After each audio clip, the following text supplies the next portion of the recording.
is the way. This is the way. All right, guys, so we're back here at Fatherly Fandom. I've got my blue milk, Doug. I don't know if you can see this. I tried a new recipe out, too. So it's a new one that we got going on here. So, oh, Attack on Show, what's happening? I don't know if you guys can tell, but I'm a supporter of Attack on Show as well.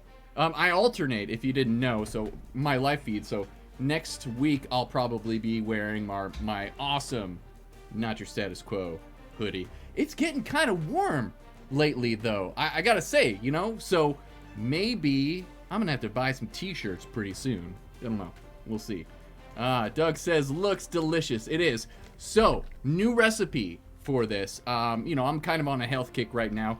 Getting back in the gym, getting back in shape, all the good stuff that you're supposed to do as an adult. And so, what I did is I have 2 scoops of whey protein in this almond milk, as well as the blue spirulina. I was unsure whether or not it would actually look blue. Does it look blue to you guys in the screen there? But it's a lot bluer than I thought it was going to be. Definitely had to get some blue milk for this episode. All right. And Attack on Show says nutrition is key. Absolutely right. Attack on Show. You also say, I love the hoodie. Thank you so much. Yeah, go check them out as well. You can check them out on my channel as well. They're on my channels list. Go to YouTube. And if you haven't subscribed to all those channels, as well as my channel, it really does help us out. You know, I'm a single dad, and, you know, I am not to, you know, put that out there, but I live kind of paycheck to paycheck supporting my kids and whatnot. I would really love to get to 1,000 subscribers so I can somewhat monetize the channel, so we can produce more content for you guys and get going with this. So if you guys haven't done so, make sure you subscribe to the channel. It really does help us out. All right. It works. Blue milk. That's right. It does. Totally does. Nutritious as well. And Doug, if you're out there, Doug, I will not go overboard with the blue milk. He just got back from blue milk rehab. We were all supporting you while you were in there. Glad you're out. Glad you're living a clean life, brother. So, yeah, I won't overdo it. You know, moderation is key, right, guys? So, all right, let's get into it. And I'm going to give us an absolutely, because I really do want to try my little concoction here. So, absolutely. I hope all of you are drinking out there, too. Yes. All right. Let's rock and roll. Absolutely. Cheers. Cheers, folks. Okay, so we're just going to go straight into it. If you guys have not seen the final episode, Chapter 24, titled The Return, apropos, too, since I'm returning after a couple of weeks of being off here. But if you guys haven't checked it out, please go watch it. Turn off this is the only time I'm going to tell you to turn off a live stream, but turn it off because we're going to be going into spoilers here. You don't want to get it spoiled. I'm sure the internet has probably spoiled it already if you're on it right now. But if not, go check it out and let's get started. So this is your forewarned, guys. Warned. That's good. You've taken your first step into a larger world. All right. Let's rock and roll. Let's get into the episode as it was. Like I said, it was Chapter 24 of The Mandalorian, titled The Return. It was directed once again by Rick Foimier. I believe that's how you say his name. I don't know if you guys have different... I'm terrible at pronunciations, guys, so forgive me if I did that. Written by Jon Favreau. And I gotta say, overall, I very much enjoyed this episode. It was fast-paced. It was straight to the point. I loved it. It was action-packed. It gave me everything that I wanted the Mandalorians to be doing. Mandalorians being Mandalorians. This is why I liked, you know, a few episodes back as well. Just being Mandalorians. I love it. Attack on Show says he enjoyed it, but ooh, there's more coming. Hold on. Keith, he says me too. So, yeah. I liked it a lot. I thought it was really good. I'm really surprised. I don't know about you guys, but I was very surprised. I thought for sure, and Keith, I think you brought this up on Not Your Status Quo on your guys' stream. I was almost confident, and I think you were too, Keith, that the armorer was going to be a spy, or at least somebody. Axe Woves was the other one that I was thinking might potentially have been a spy. Both of those characters left before they were caught by Moff Gideon, and so I was really surprised that none of the Mandalorians became traitors. Okay, let's see what Attack on Show says. He has his butt, so let's bring this on up. Attack on Show, Robbie, what do you got to say? This felt to me like a great episode, but not finale worthy. They held off too much this season for more to happen. Now, I can definitely agree with that, Attack on Show. For me, this whole season has been a little stagnant, and I gotta say, out of the 3 finales, this is my least favorite, but I still very much enjoyed it for what it was. And now that I've seen the whole thing, I kind of want to save this. We'll save this after we've talked about the episode a little bit, but we'll go into it a little bit more in a little bit. So stay tuned, guys. Stay tuned for all this fun and fantastic stuff that we got going on right now. Oh. And Attack on Show, you said, I love the Mandalorian battle. Brought back some Clone Wars feels. It definitely did. I loved the shots of the Mandalorians on their jetpacks and how they flew. Axe Woves being able to go out of atmosphere with his jetpack. I thought, that maybe he would run out of fuel, but he didn't. But that's a little nitpick, I guess. But amazing, stunning shots all around. I love the battle scenes with the jetpacks and everything. Bo-Katan just freaking killed it with the Darksaber there. It was awesome. And the thing I love the most about this episode, guys, is everybody got a spotlight, which was awesome. Even R5 got the spotlight. And I love this because this really brought back a lot of the original Star Wars stuff that I really like. And so I didn't know I had a bucket list, but I mean, it's just like check mark, the big check mark there. Mouse droids, we got mouse droids back in this episode. Plus R5 is, plugging into a terminal, helping out the good guy like, R2-D2 did in the original Star Wars. So all these little things are like, ooh, giving me the good feels of Star Wars. And so it very much did feel like a return to form for The Mandalorian. It felt like this was a return to form for the show that we loved and held so dear in the last 2 seasons. So I very much enjoyed all of those. Let's see. It was well balanced. Great call. Yeah, I felt it was very balanced with all the characters, which hasn't happened this season. That's my biggest complaint this season, is the fact that they had to put Din Djarin to the side for a lot of it in order to prop up other characters.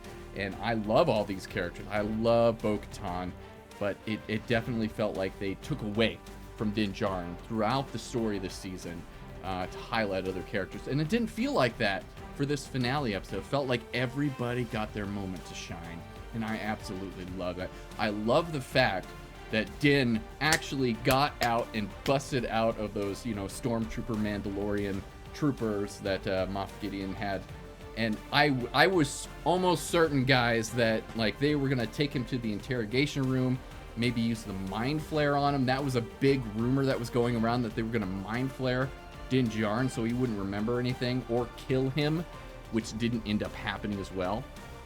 Keith says they stopped Moff Gideon, found out Mandalore can grow crops. Yes, they did. So they go underneath and they find that a lot of the indigenous species of plants are actually blooming now, and they were able to cultivate those plants after the purge of Mandalore, which was really cool. So I think that later on we're gonna see a more green, not emerald green, but lush green Mandalore at some point as it heals, basically showing that the planet's kind of healing, which is really nice. Took out Moff Gideon's space clones. I think it felt like a finale for me. It did feel like a finale. Darksaber was destroyed too. Yeah, so we're getting into the nitty gritty already, guys. Yes, the Darksaber was destroyed. Dog man, our Darksabers now, they're relics of the past, ancient weapons. Here is my theory, guys, about the Darksaber and it getting destroyed like that. And my son actually brought this up too. He said, well, that's okay. The Kyber crystal is probably okay. And so here's my theory. I'm putting this out there for you guys. You heard it here first from Fatherly Fandom.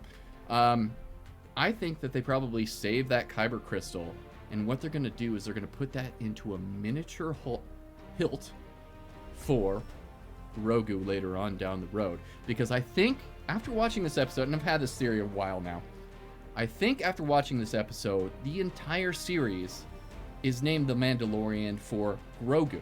I think that this is the story of Grogu the Mandalorian, and he's going to be the special circumstance. Because if you saw right at the end, if we're jumping to the end here, that he kind of was looking down into the water, and then they showed the side of the mythosaur. I think that he's going to be the one to tame the mythosaur at some point in time. I think Keith, you brought that up a while ago as well. And IG-11 is back. Absolutely. Let's get a drink going on that.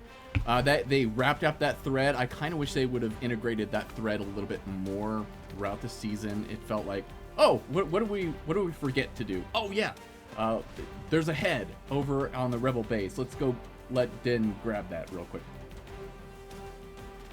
Absolutely. Okay, Attack on show. What do we got? A lot happened, but it just all seemed to happen on one episode. Can't disagree with you there. Again, great episode, but just felt like all conveniently happened in one episode. The season just seemed so inconsistent that it was the first episode to hold up to The Mandalorian. I absolutely agree. Gonna be drinking a lot here, guys. Come on. There we go. I absolutely agree. This is like this, and I said this earlier. This definitely did feel Mandalorian. So I know, dude. So yeah, the season was very inconsistent. I agree, Keith. Attack on show, absolutely.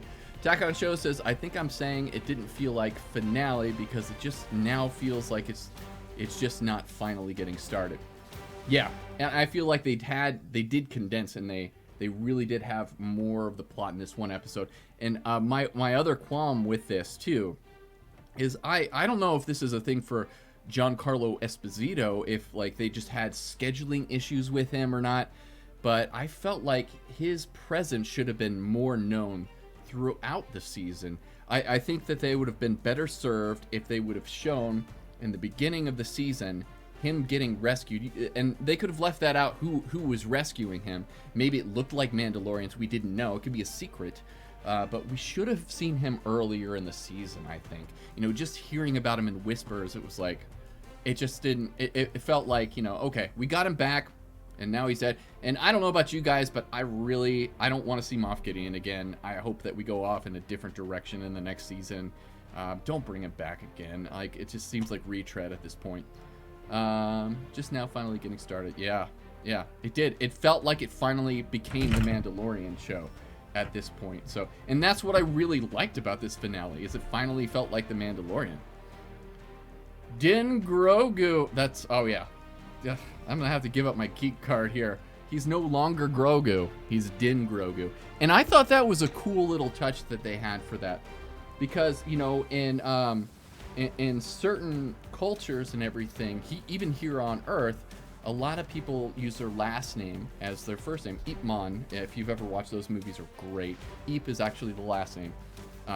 So it's a really cool naming convention it's different for Din Djarin. For all this time, I thought that Din was his first name, but Djarin apparently is his first name.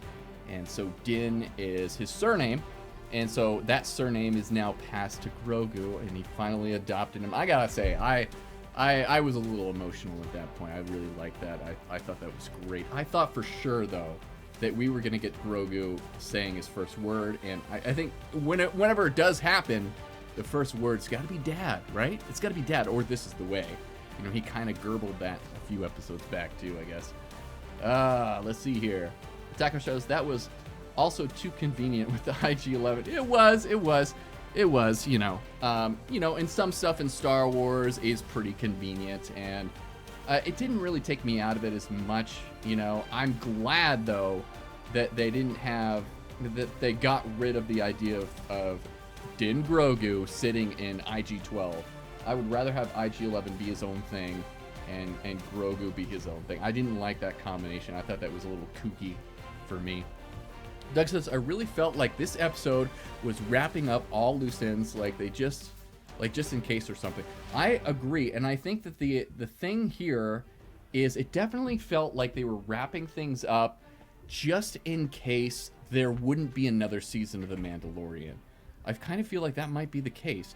And you know, we've heard rumors of certain issues behind the scenes, maybe Jon Favreau leaving. I don't think that that's actually true. I think he's all on board. He's already written season 4, so he's coming back. They're going to get it done. But at the same time, it did feel like an ending to this story that we've been told, which is really cool. All right, Attack on Show, you say, totally agree. Mighty Mage, which is Doug. All right, Patrick. He says, I agree. Done with Moff Gideon's story. Let's skip a few years and see an older Din Grogu helping with missions. I agree. And this is what I liked them. This is what I absolutely liked the most about the season. This is the highlight for me. And this finale kind of wrapped it up and really made me enjoy it a little bit more.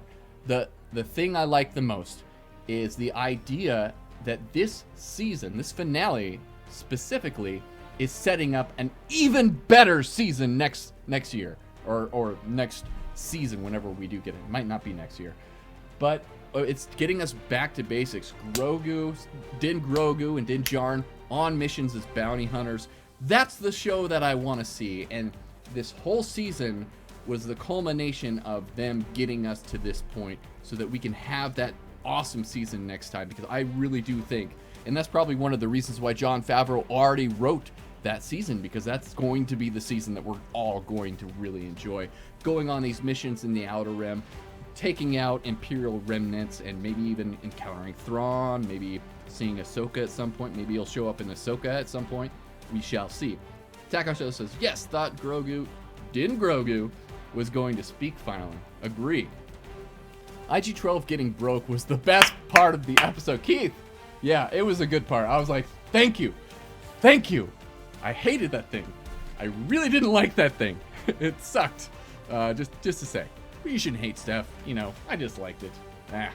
All right, Attack on Show. By problems, you mean Kathleen Kennedy, which by the rumor mill, she's still supposed to be taken off by the end of the year. We'll see. You know, Doug brought up a good point too. You know, she's the head of this thing, but how involved is she being in these shows? How involved is she in these decisions that are being made? I'm sure things have to pass through her. But honestly, like, and I've said this time and time again, I think you guys have agreed with me. They really just need to relinquish the reins and give it to either, you know, Dave Filoni or Jon Favreau. Have them work together. So we've talked about that before. All right, Keith, you say, I cannot wait to see him and Din Grogu hunting down imps. Yeah, me too. Absolutely. Okay, got a drink. You guys got to keep me on this, man, because I say absolutely quite a bit. But yeah, I agree. That season is going to be the one that I'm going to enjoy the most, and that's going to return to form. And that's why I think that this was titled The Return, is because we're returning to what the Mandalorian is essentially. And they said time and time again, you know, I wanted them to take Din Djarin in a different direction. You know, I could see him becoming the leader of Mandalore, the Mandalore from old Legends material, you know, and using the Darksaber and becoming proficient with it. That's the route that I wanted to take him on, but that's not the route that that's not the story they're telling, and that's not what they set up this season. And I'm okay with it. I'm totally fine with it, because now we're gonna get some really cool episodes next season about all this cool stuff with Din and Grogu, and we're gonna focus on them. The other issue I really had with this was the fact that Din Grogu wasn't really necessary in most of the season, and I kind of feel like that was probably an on-up-high decision to bring him back to Din during the Book of Boba Fett. They could have actually done that in the later parts of this season, or even in the finale, honestly, and they could have just fixed IG-11, and he could have taken his place and been this really cool, you know, assassin droid that was helping out with the Mandalorians. And I think I would have enjoyed that a little bit more, because for one, you know, we have a whole 2 years now. Bernie's in the, hey, and there's Monty, if you didn't see. These are my two pups. They need some loving. Sorry, guys. But I think that it would have been a little bit better if they would have had Grogu with Luke. And, you know, I love Luke Skywalker. He's one of my favorite characters from the original. He is my favorite character from the original trilogy. You guys have heard this before. But if we got to catch up with him and his training throughout this season over on what's that planet called? Ossus. Ossus is the planet that he's on, which is the first planet that the Jedi actually go to after Tython. The Jedi become the Jedi. They go to Ossus. That's the first planet that they build their base on, which is really cool for Luke Skywalker to build his Jedi Academy there. So I would have liked them to have done that and just check in with Grogu because he really didn't feel very relevant all throughout the season. We did get Kelleran back. We got to see who rescued him from Order 66, which I absolutely loved. Couldn't say enough good things about that. I love Ahmed Best, and he did such a good job with that, so it was awesome. All right, let's get to more of your comments here. Keith could also meet up with someone from the New Republic while on a mission for them, like Luke Skywalker. I don't know how much Luke Skywalker is actually involved with the Republic. You know, he's kind of off doing his own thing, and I really like that because, you know, the Jedi weren't really meant to be a part of the political infrastructure. They're supposed to be doing good for the galaxy as well. So, yeah, I mean, he might meet up with Luke again, and I really do think, and you guys didn't know from Star Wars Celebration in London, Dave Filoni will be directing a movie, you know, in the Mandoverse, which is going to be awesome, and I've talked about this time and time again. I have a video about this. I would love them to make a trilogy right in the middle with these characters and everything, and I do believe that we're going to get Luke, we're going to get Leia, and we're going to get Han in that movie, and they better call that movie Heir to the Empire. That's the title. That should be the title of that movie, and I can't wait for that. That's not the first one coming out. The Rey movie of her building back the Jedi Order is the first movie that's going to be coming out for Star Wars since Rise of Skywalker was the last one, the movie that shall not be named. But I just named it. What am I doing? What am I doing here? So that's going to be the first one to come out, and then I think it's going to be Dave Filoni's movie. Can't wait. And if it's successful, hopefully we get 2 more, so we get a trilogy right in there. That's what I want. That's what I really want. Attack on Show says, will Din Grogu have good armor in the next season? Yeah, he might still be building up his armor as well. And like they said in this season, since he cannot speak the creed, he's not going to get his helmet. And I think by the end of this story, that's going to be the last thing that happens, is Din Grogu is going to get his helmet ceremony. So I thought it was going to happen at the end of this season, but we actually got to see Ragnar finish his helmet ceremony, which, if you didn't realize, in the first episode it got interrupted by that crocodile turtle thing. And I was so sure, guys, that Ragnar was going to be there and they were going to be doing this again, and the Mythosaur was going to come out and bust and try to kill him there, because I don't know what it is about Ragnar, but all those monsters really like him. So, but they didn't do that. They didn't do that. They saved the Mythosaur. All right, Attack on Show. One thing that's interesting is they can make a clone of someone who isn't Force sensitive and give them the ability to use the Force. This is a big step for the Empire as well. So I think that they're going to use that knowledge in order to create Snoke. And yeah, that was a very interesting element. And it was really interesting that Moff Gideon chose himself. The arrogance of this guy.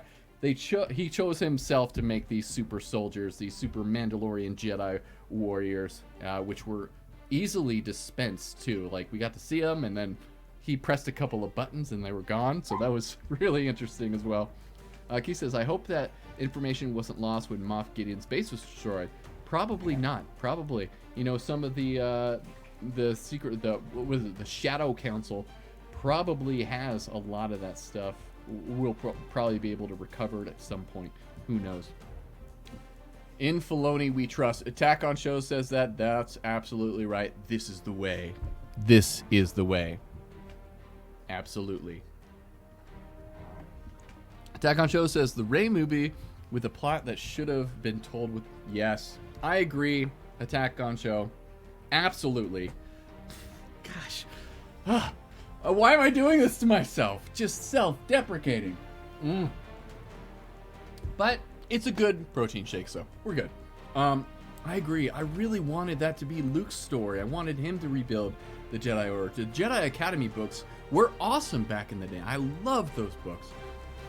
So it's a little sad, but at the same time, I am hearing that Rey isn't going to be the central figure in that. She's going to be building the Jedi Academy, but at the same time, I think it's going to focus on new characters, and she's going to just be in it.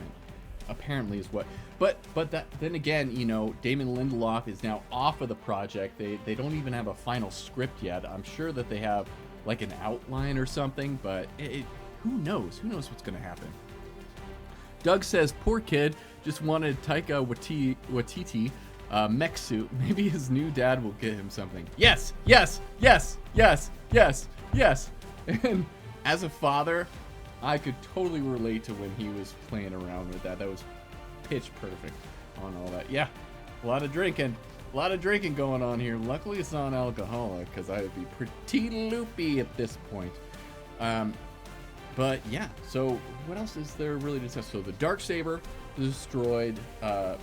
Grogu was adopted by Din, so he's now Din Grogu. Mandalore has now been taken back. They wrapped it up, and like you said, Attack on Show, they wrapped all this stuff up really quickly in this final episode. So it's all done. It's all there. Bo-Katan is now the leader of Mandalore, and all the tribes are back together, united as one.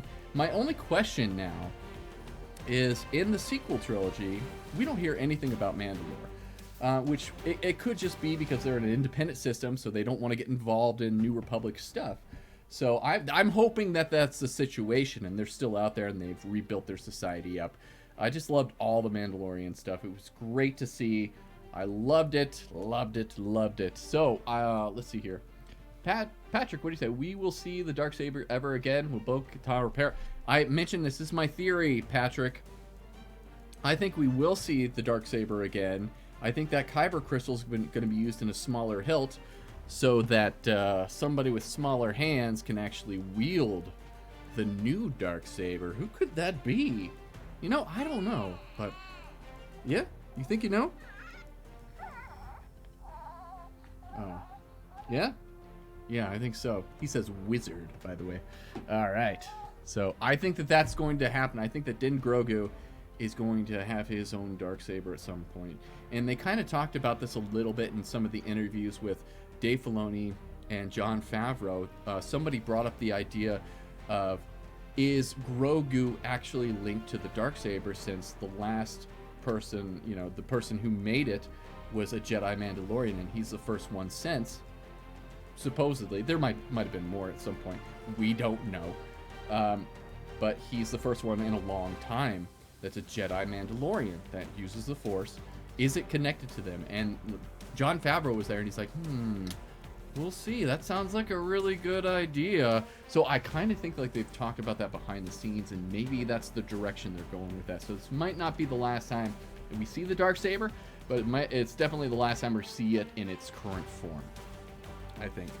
He says, I just hope new enemies for the Rey movie, a new set of Sith, or Chris? Uh-oh! Or Chiss, I think is what you mean there.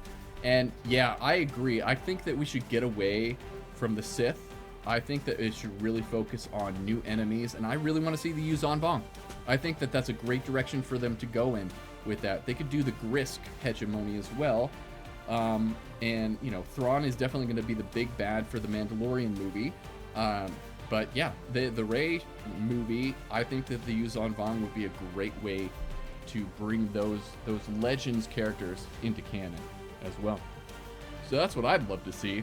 And I didn't even mention, you know, James Mangold is going to be doing the rise of the Jedi Order and everything 10,000 years in the past. And I think, Doug, you had mentioned that you wanted to see something back in that time frame. And if you haven't seen it, go to my and I'll post up a link here too. Go to my channel and you can check out my whole video on the Jedi. So I kind of hope that they introduce a lot of that stuff in there. And the symbol that they used to show that time, the rise of the Jedi, from back in the day. So you can hit that link that I just put. It is from that mural that we see on Oct 2, where you have the light and the dark and that one being. And my theory is that is a Jedi that came from Tython, because we know Tython is canon now. It was in season 2 of The Mandalorian, so it's there. It's got history with the Jedi, so we know it's in play. And so I think that they eventually settle on Octu instead of Ossus. Maybe they settle on Ossus and Octu, but we'll see. And I can't wait for that movie too. James Mangold, dude, I can't wait. That's gonna be such a cool movie. I'm really excited about Dave Filoni's movie. I'm really excited about James Mangold's movie. Less so about the Rey movie, but I still think that they could find a way to redeem it. One of my old theories, and you can find this on my channel as well about Rey, is one of the ways I think that they could have made that character better is, hear me out, it's crazy. Some people are like, that's nuts, that's stupid, but this is my theory. One of the ways they could have made that character better and linked all 3 of the trilogies a lot better and made more of a connection with the character was if they made Rey the reincarnation of Anakin Skywalker. It's actually Anakin Skywalker reborn, and he becomes Rey. And basically he's there to atone for everything that he did and make up for all the stuff. They could still potentially go in that direction. She's a Palpatine, as we know, but who's to say that her soul, or whatever it is, the Force entity that she is, could be Anakin Skywalker? They could elaborate on that, and I think that would go a long way in developing that character a little bit more, and it would kind of retroactively make me like the character a lot more too, if that was the case. But that's just my theory. I have a whole video on that on my channel if you want to check it out, how they could have improved Rey. Let's see here. Hopefully I don't miss anything, guys. If I do miss something, just let me know. Keith, cannot wait for the Mangold movie. He does make great movies. I'm potentially really excited about the indie movie as well. You know, Kingdom of the Crystal Skull kind of left a bad taste in my mouth with Indiana Jones, but in James Mangold I trust as well. He has done stellar work. Just for Logan alone, 310 to Yuma as well is another really good one, so it'll be really cool to get to see him, the high caliber director, take over that. Attack on Show says, I'm taking all this announcements with a bit of caution. How many movies were announced at the last celebration that we're not having? Yes, good point. You know, and I think that Attack on Show, I think that the reason why we haven't heard about a lot of movies in a long time is because they didn't want to do that again. Kathleen Kennedy announced all this stuff, and it ended up not happening. So I think that this time around they were really cautious. They wanted to make sure that this is the plan. You know, Bob Iger is back in charge. They're really putting an emphasis on movies. So I really do think that we will see these movies made. I think that this is the direction that we're going in. And for all intents and purposes, I think this is the right direction, because this is giving sequel lovers something. This is giving us who love The Mandalorian something, people who love the original trilogy something, and people who just love Star Wars something. So we're going to get a lot of stuff. There's going to be a lot of cake for everybody to eat. You might not enjoy every single flavor, but there's going to definitely be something in there that you're going to enjoy. So I think that you know, we can be cautiously optimistic when it comes to this stuff. I think Attack on Show, and that's just how I'm choosing to be, ever the optimist that I am. Attack on Show says both side movies have so many production issues and changed directors. Proceed with caution. Yeah, and who knows what like Solo would have been like if they kept the original directors, or if they had Ron Howard start that movie from the beginning, which I wish they would have done. Hired him to make the full Solo movie, because he is a great director. I love him. If you guys haven't seen it, what's the movie called? I'm blank. 13 Lives. If you guys haven't seen 13 Lives, it's one that Ron Howard directed. It's about these soccer kids that got trapped in a mountain during a flood, a typhoon. It is beautifully done. Great performances. So yeah, I think Ron Howard deserves another chance at least, or something down the road, maybe.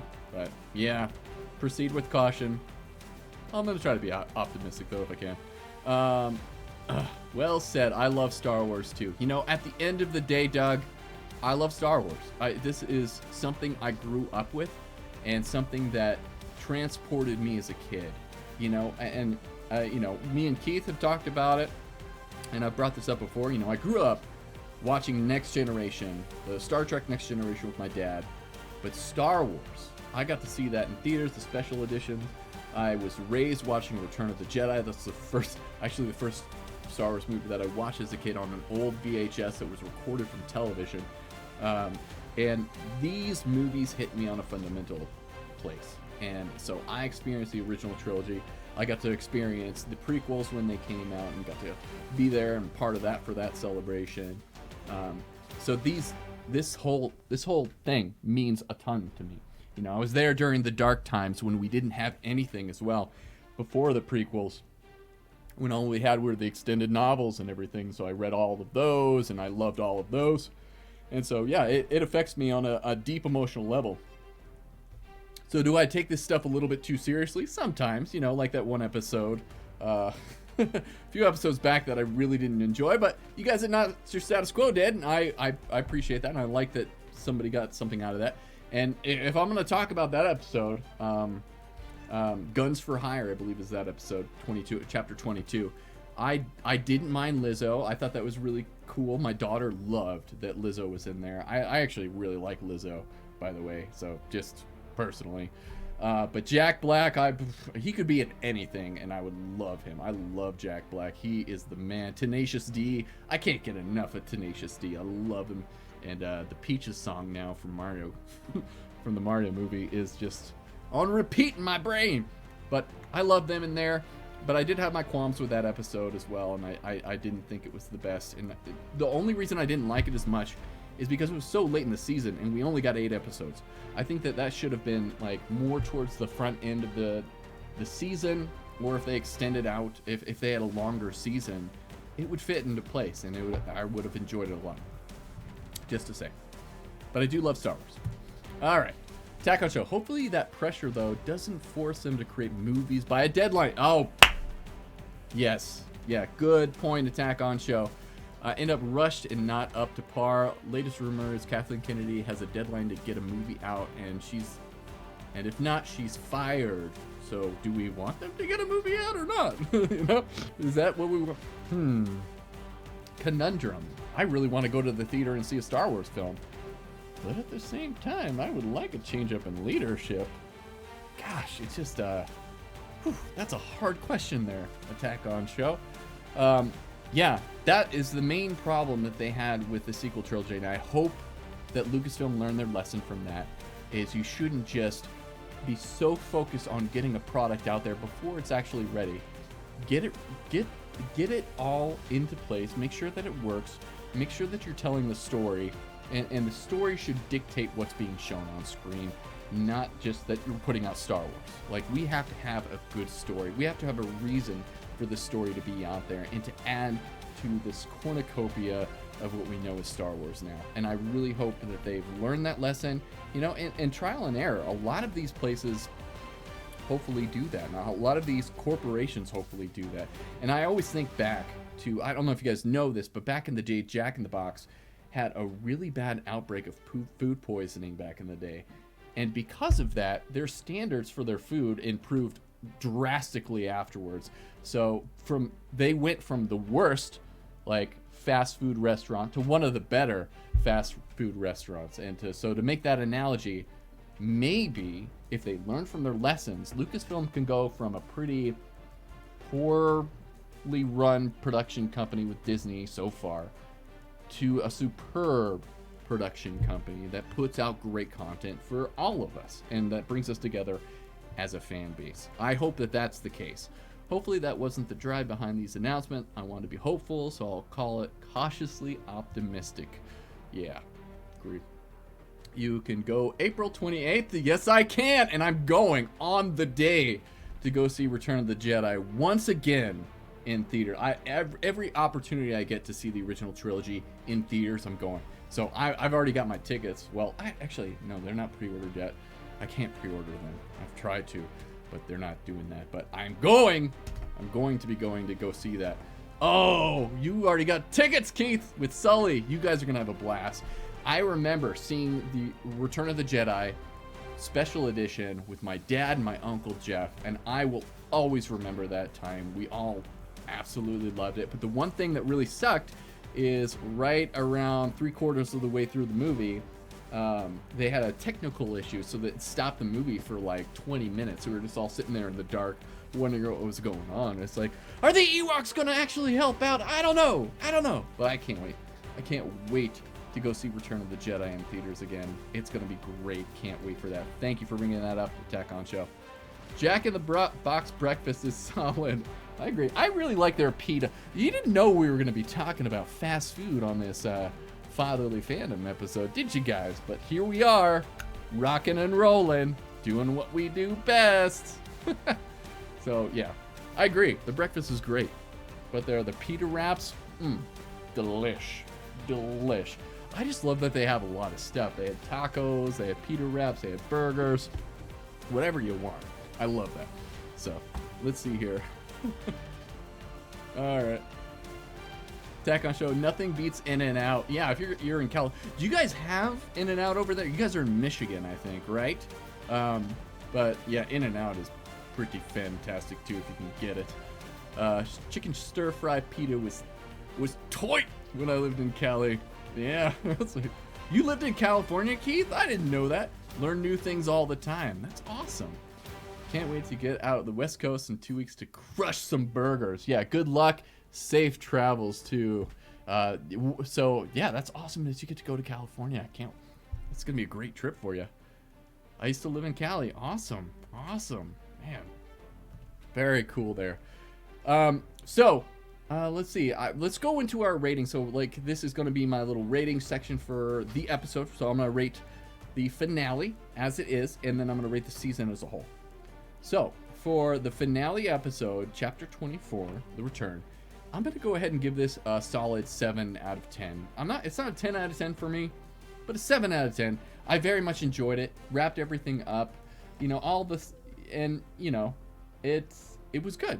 It was a good show. I had a fun roller coaster ride. Woo! Can't complain. So 7 out of 10 for this episode. Overall, the season. What am I going to give the season for as a rating?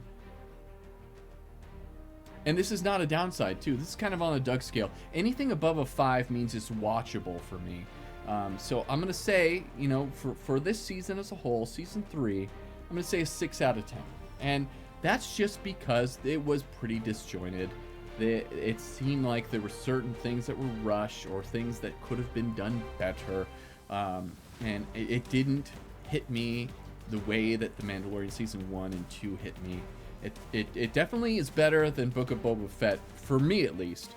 And I think that it's better than Obi-Wan Kenobi. Obi-Wan Kenobi, the final episode of that, was really good, but a lot of the other stuff was questionable, and I'm very concerned with how they're producing this stuff now. But overall, 6 out of 10 for this season. And I think that the next season is going to be even better. I think that this is definitely going to rocket us into, pun intended, or I guess Naboo N1 Starfighter us off into a really cool season coming up. That's going to it could be mind-blowing if they do it right. Okay, let's see here. Attack on Show, he's got his finale. He says a 3.5 out of 5 for him. That's a good score. Okay, Doug says, had In-N-Out when we're talking about Army training in Cali, it was fine. Better than MRE. Meal, what does that stand? It's like meal ready. What's the E stand for? I forget. But they're rations that you get that are, freeze dried and whatnot. So yeah, definitely better than an MRE. Keith says finale 8 and season was a 6.2. So yeah, pretty similar. Keith, I don't know why I'm surprised. Great minds think alike. Season 2.5 out of 5. Yeah, just about. Yeah. So Attack on Show, about halfway. Have you seen the fan edit that's coming out of Obi-Wan? People have talked to me about the fan edit, and I do want to check it out. Yeah, I hear it's a lot better. And honestly, it originally started off as a movie, and then they kind of expanded it to make it a show. And so it was first designed that way. Obviously, like, the story has gone through several iterations until the end point of Obi-Wan Kenobi. But yeah, it would have been better as a movie. And if they edit it down, it's probably a better watching experience. Keith says, worst season of The Mandalorian, but still good, just sadly not great. Absolutely agree. Okay, we got a drink on here. Absolutely agree. Not a bad season, but just not the best season of The Mandalorian. I agree with that. Attack on Show says they're adding effects and it. Ooh, that's cool, dude. I've got to check that out. Oh yeah, meal ready to eat. Oh, there it is. Thank you, Doug. You got it. It's been so long since I've been in the military, man. So it's like all those acronyms. We used to like. If you guys don't know, if you're in the military, you use a shit ton of acronyms. Pardon my French, but you do. So we used to use acronyms for everything. So thank you for helping me out. I'm getting older. Leave me alone, guys. I'm an old man now. Meals rejected by meals rejected by Ethiopians. You know, I worked with a guy from Ethiopia. He was the coolest dude in the Navy. I really liked that dude. He was awesome. But yeah, he would definitely reject it. Along with me, I wouldn't like those things either. Look up Pezzle Joker 95. We'll do Attack on Show. And everybody out there, you look it up too. Not the Peterson. Oh yeah, the Peterson cut is the one that I was talking about that people have told me to check out. So okay, I will write that down, Robbie. Let's put that down. Pezzle Joker. Have you seen the Peterson cut? Did you like it? Attack on Show? Or Patterson. Yeah, that's it. Patterson cut. Peterson. Finale was a 6.5 out of 10 for me. Whole season was about a 4.8 to 5. Ooh! On the Doug scale, I bet, because it's Doug. It's your scale, right?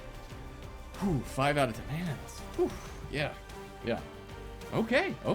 Thank you, Doug, for sharing that. Patterson cut, I mean, that was before, but Pixel Joker worked on Obi-Wan series and had legit production behind the edit. Cool. I wrote it down, so I'm gonna definitely check that out. Average. Yeah, kind of average on this season. But again, I think that, you know, I'm happy for this season just for the fact that now the Mandalorian can be the Mandalorian again. Like I absolutely think. Gosh, I'm gonna have to drink again. Sorry, guys. I do think that next season is going to be so much better because of where these characters are at now. So we can focus in on the right characters. Key says he better be using his scale. Yeah, he better. Doug, you better. I saw the Patterson cut and another fan edit we reviewed. Oh, I gotta check that out. If you guys, I haven't checked that out. I'm gonna go check that out on Attack on Show a little bit later on. Maybe tonight after the kids go to bed. We reviewed that. I like them both, but this Pixel Joker 95 looks new, next level, I guess. Yeah, so oof, I'm excited. I'll have to check it out, but and if you guys haven't, Attack on Show, he has some of the best recommendations.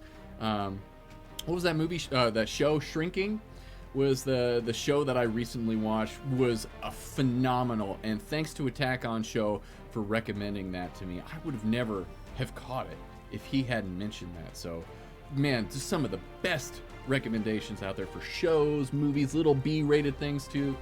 Love it. You guys have got to subscribe to this channel, as well as Not Your Status Quo. Those guys are the best. They have great streams. They're just awesome people. I love you guys. You guys are amazing. You can just keep up all the good stuff, man. You guys are so cool. You guys are so cool. I can only try to be as cool as you guys out there. So yeah. No problem. Attack on Show. And Fatherly Fandom. Yeah, and Fatherly Fandom. I'm here too. One of these days I'll wear my hoodie. Well, maybe I'll get a shirt too. There's a tie-dye version on my merch site that I want to get because I love tie-dye. So I might actually get my own tie-dye shirt, you know. And then there's one that's like the American flag, you know, for 4th of July. If you guys are out there, go get that one. You know, you support your patriotic Fatherly Fandom shirt too. You set the bar. I set the bar somewhere. Mr. Streams Father Fandom rocks. Yeah, I missed you guys too. Sorry I had to take off a couple of weeks. You know, life happens. You know, we all go through stuff. And I went through some personal stuff, and, you know, I had to take a couple of weeks off. I do apologize, guys. But I'm back. We're going. We're doing this stuff. It's going to be awesome. All right. This is the Obi-Wan edit. Ooh, so anybody, if you can see that's the link. Attack on Show was kindly put in the edit there. Thank you. Not sure if the link will work. Hopefully it does. But if it doesn't, we'll get it on later. Great having you back. Yeah, it's good to be back, guys. So thanks for joining me today on Fatherly Fandom, and don't forget to subscribe to the channel. From our families to yours, have a good one, and may the Force be with you.